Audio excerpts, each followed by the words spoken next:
Hello everyone, আসসালামু আলাইকুম।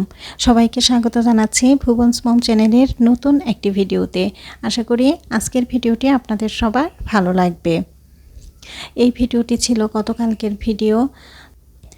তো গত সোমবারে আমাদের দেশে যে একটা দুর্ঘটনা ঘটলো, বিমান দুর্ঘটনা মাইলস্টোন স্কুল অ্যান্ড কলেজে, তো এটা নিয়ে কি বলবো, আসলে বলার কোনো ভাষা নাই, ভাষা হারিয়ে ফেলছি। এতটা কষ্ট লাগছে, কি বলবো, মানে মনটা একেবারে মরে গেছে। আল্লাহ সবাইকে হেফাজতে রাখুক। সকালবেলা আসলে ভিডিও করতে ইচ্ছা করতেছিল না, তো কোনো কাজও করতে ইচ্ছা করছিল না, শুধু বারবার টিভিতে এই খবরগুলাই দেখতেছিলাম, মোবাইল ধরে শুধু এই খবরই দেখতেছিলাম। তো আমার ছেলেটা চলে গেল স্কুলে, না খেয়েই তো চলে গেল। তো সকালবেলা তেমন একটা নাস্তা খায় না, তো ওকে বিদায় দিলাম। আর মনে মনে ভাবলাম যে এভাবেই তো মাইলস্টোন স্কুলের শত শত ছেলেমেয়েরা ওদের বাবা মায়ের কাছ থেকে বিদায় নিয়ে স্কুলে গেছে, কিন্তু ওদের অনেকেই তো আর ফিরল না। তো আমি কাজ করতেছিলাম আর বারবারই যেয়ে দেখতেছিলাম যে পত্রিকাটা আসছে কিনা, কারণ আমাদের বাসায় কিন্তু পত্রিকা দেখা যায় সকালবেলা 7টা বাজেই দিয়ে যায়, কিন্তু আসলে পত্রিকা তো নিচে থাকে, তো ওইখান থেকে দেখা যায় আরও ফ্ল্যাটের লোকজন যে আছে ওনারা সবাই দেখা যায় নেয়, পরে তারপরে আমাদের এখানে দিয়ে যায়।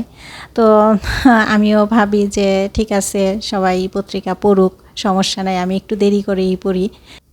কিন্তু আজকে আর দেরি সহ্য হইতেছে না, মনে হইতেছে যে সবার পড়া হয় না কেন, তাড়াতাড়ি পড়ে তারপরে পত্রিকা দিয়ে যাক। বাহিরে যে জুতার র্যাকটা রাখছি, এই র্যাকের উপরে দেখা যায় সবার পত্রিকা পড়া হলে তারপরে এখানে রাখা যায়, এরপরে আমি আনি। তো আজকে মনে হয় সবাই একটু পত্রিকার খবর বেশি পড়তেছে, কারণ এমন দুর্ঘটনার সংবাদ হলে কিন্তু সবাই পড়ে। তো যাই হোক, সবার পত্রিকা পড়া হলে তারপরে এখানে রেখে যাবে। আর এর মাঝে আমি কয়েকটা পরোটা বানিয়ে নিতেছি। আমি সকালবেলা একটা নাস্তা করব, আর পরোটা বানাইলে তো দেখা যায় কয়েকটা বেশি বানাই রাখি। তো আমি আজকে 5টা পরোটা বানাই নেব। তো 5টা পরোটাই কিন্তু বানানো হয়ে গেছে। তো এখন আমি একটা ডিম পোস্ট করে নেব, ডিম পোস্ট দিয়ে পরে পরোটা খেয়ে নেব। ডিম পোস্টের মধ্যে একটু গোলমরিচের ফাঁকি দিয়ে দিলাম, গোলমরিচের ফাঁকিটা দিলে কিন্তু ডিম পোস্টটা খেতে অনেক বেশি ভালো লাগে। আর যেই প্যানটাতে ডিম পোস্ট করলাম এই প্যানটাতেই আমি পরোটা ভেজে নিতেছি, এক্সট্রা আর কোনো তেল দিব না। ডিম পোস্ট করে যেই হালকা তেল আছে সেই তেলটার মধ্যেই আমি পরোটাটা ভেজে নিলাম। তো এখন পরোটা আর ডিম আমি নাস্তা করে নিব। আর এর মাঝে কিন্তু আমি কয়েকবারই যে আবার দেখে আসছি যে পত্রিকাটা দিয়ে গেল কিনা, তো এখনও কিন্তু দেয় নাই। আমি প্রায় সময়ই এভাবে তেল ছাড়াই ভাজি পরোটা, ভালোই লাগে, খারাপ লাগে না। আসলে তেল দিয়ে একরকম মজা, আবার তেল ছাড়া করলেও কিন্তু সেটা আরেক রকম মজা। তো আমি কিন্তু একটা পরোটা বানিয়ে তারপরে সেকে আগে রাস্তাটা করে নিছি। আর এখন যে বাকি 4টা পরোটা ছিল সেই 4টা পরোটা বানিয়ে নিতেছি। তো পরোটা বানিয়ে তারপরে হালকা সেকে পরে ফ্যানের নিচে রেখে দিছি, একটু ঠান্ডা হলে এরপরে বক্স করে রেখে দেব। তো নাস্তা শেষ করে এরপরে আমি একটু রান্নাঘরটা পরিষ্কার করে নিতেছি। আর এই যে চুলার মধ্যে যেই চাবিটা থাকে এই চাবির উপরে কিন্তু আমি সবসময় একটা টিস্যু ভাঁজ করে রেখে দেই, কারণ এই চাবিটা যদি তেল চিটচিটে হয় তাহলে কিন্তু ভালো লাগে না, আর পরিষ্কার করাও কিন্তু অনেকটাই কষ্ট।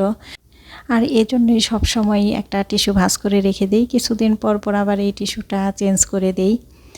তো এখানে মাটির পাতিলগুলা, যেগুলাতে আমি ভাতের মাড় সরাই, তারপরে এমনি তো মাছ টাছ ধোয়ার কাজে ব্যবহার করি, তো এই মাটির পাতিলগুলা গরম চুলার উপরে দিয়ে রাখলাম। তো মাটির পাতিলগুলো দেখা যায় এইভাবে মাঝে মাঝে গরম চুলার উপরে দিয়ে রাখলে বা রোদে দিলেও কিন্তু ভালো থাকে, ছত্রাক পড়ে না। তো চুলা পরিষ্কার শেষে এরপরে এখানে কিছু প্লেট বাটি জমা হয়েছে, এগুলা ধুয়ে নিলাম।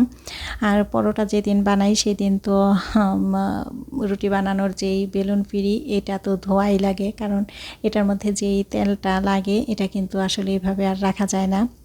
তো এই যে এদিকে পরোটাগুলিও কিন্তু ঠান্ডা হয়ে গেছে। তো এই বক্সে একটা রুটি ছিল আগে থেকে, তো সেই রুটির সাথেই পরোটা রেখে দিলাম। আমি রুটি রাখতেছি আর বারবারই মনে হচ্ছিল যে কেন দিয়ে যায় না পত্রিকাটা। তো এখন দরজা খুললাম, দরজা খুলে তারপরে দেখি যে না, এই যে পত্রিকা দিয়ে গেছে। এতক্ষণে সবার পড়া শেষ হলো, তো এখন আমি পড়ব। এই র্যাকটার উপরেই রেখে যায়, সবার পড়া শেষ হলে পরে এই র্যাকটার উপরে রেখে যায়। তো পত্রিকাটা দেখেই তো আসলে কি বলবো, পত্রিকা দেখে তো আরও বেশি খারাপ লাগতেছে। স্কুলে বিমান বিধ্বস্তে লাশের শাড়ি, কেমন লাগে বলেন তো। পুরা পত্রিকা জুড়েই কিন্তু আসলে এই খবরই, আজকের আর কোনো খবর তেমন পড়ি নাই, শুধুমাত্র পত্রিকা উল্টায় পাল্টায় শুধু এই খবরই পড়লাম। তো কি বলবো, আর কোনো কিছু বলার ভাষা নেই। পিতার কাঁধে সন্তানের লাশ, এটা যে আসলে কতটা ভার, এটা যে বহন করে সেই বুঝে। এই দুর্ঘটনায় যারা নিহত হয়েছে তাদেরকে তো আল্লাহ জান্নাতের মেহমান করে নিয়ে গেছেন।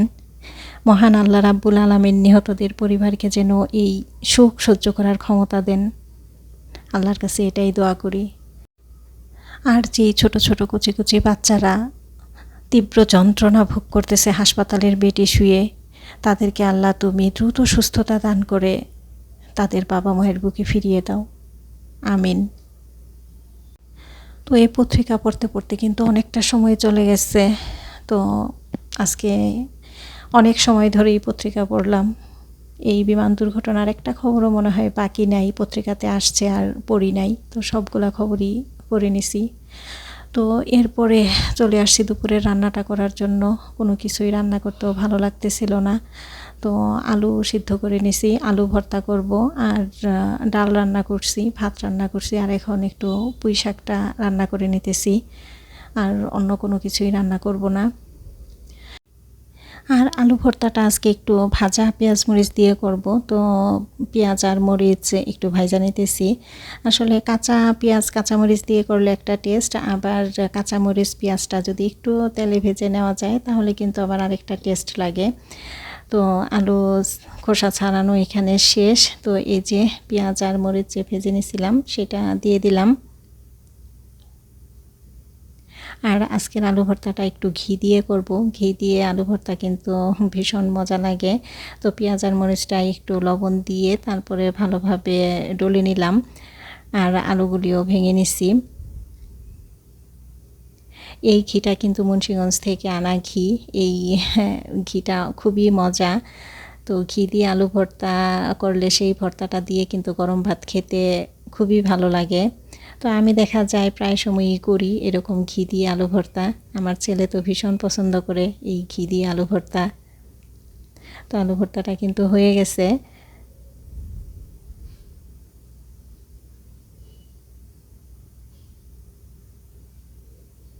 তো আজকে দুপুরের রান্নাটা কিন্তু কমপ্লিট। আজকে কি রান্না করলাম দেখেন, পুঁই শাক রান্না করলাম, আলু ভর্তা করলাম, ডাল রান্না করলাম আর ভাত। এই আজকে দুপুরের খাবার। তো আমার ছেলে কিন্তু চলে আসছে স্কুল থেকে। তো ও এসে গোসল করে নামাজ পড়ে নিছে, আমিও নামাজ পড়ে নিছি। এখন আমরা দুজন খেয়ে নিব। তো প্রিয় দর্শক, আজকের ভিডিওটি এই পর্যন্তই। দেখা হবে অন্য একদিন নতুন একটি ভিডিও নিয়ে। আশা করি সে পর্যন্ত সবাই ভালো থাকবেন, সুস্থ থাকবেন। আল্লাহ হাফেজ, আসসালামু আলাইকুম।